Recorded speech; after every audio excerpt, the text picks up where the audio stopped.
अस्सलामुअलैकुम सब मेंबर कैसे हैं। उम्मीद है सब ठीक होंगे, खैरियत से होंगे। सबसे पहले चलते हैं गोल्ड के एनालिसिस की तरफ। गोल्ड इस वक्त अपनी रेजिस्टेंस को बार बार टेस्ट कर रहा है और उम्मीद है कि वहाँ पे उसने काफ़ी सैलरी इकट्ठे कर लिए हुए हैं।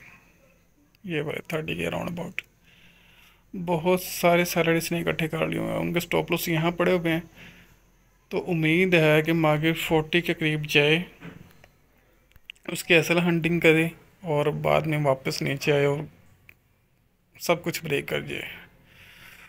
गोल्ड में ये उम्मीद की जा सकती है फिल वक्त। तो अब चलते हैं ऑयल की तरफ।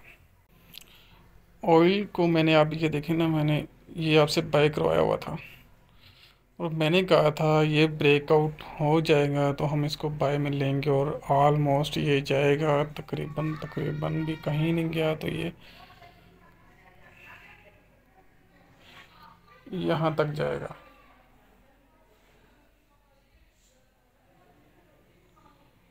एट्टी 82 तक जाएगा। 80 80 तक तो इसको लाजमी जाना चाहिए ना। ये 80 तक जाएगा, इसका ब्रेकअप हो चुका हुआ है, लेकिन फिर भी फर्स्ट टीपी हम रखेंगे इसका। फर्स्ट टीपी हम इसका 68 रखेंगे। उसके बाद इसको टेस्ट करेगा, रीटेस्ट करेगा और दोबारा ये बाई साइड जाएगा। उम्मीद तो इसकी यही की जा सकती है सर, 80 तक तो लाजमी इसको जाना चाहिए।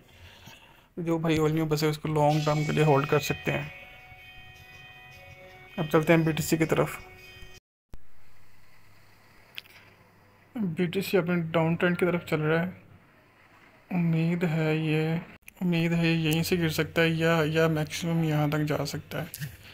यहाँ से इस एरिया से गिर के दोबारा ये अपने 45 की तरफ जा सकता है, लेकिन फिर भी हम फर्स्ट टिप पे हम ये रखेंगे 52 वाला। ये भी सेल साइड है, अब इसको देख सकते हैं। 45 तक मुझे एक्सपेक्टेड है कि जा सकता है। चलिए जी, BTC में यही था आज तक के। बाकी मैं बहुत बिजी था 2 दिन के लिए। कल क्लास भी नहीं हुई जिस वजह से फिर क्लास से मैंने माजरत की, लेकिन इंशाल्लाह एक आध दिन तक मैं नॉर्मल हो जाऊंगा, फ्री हो जाऊंगा, तो फिर प्रॉपर आपको सिग्नल मिलते रहा करेंगे। तब तक के लिए अल्लाह हाफिज़।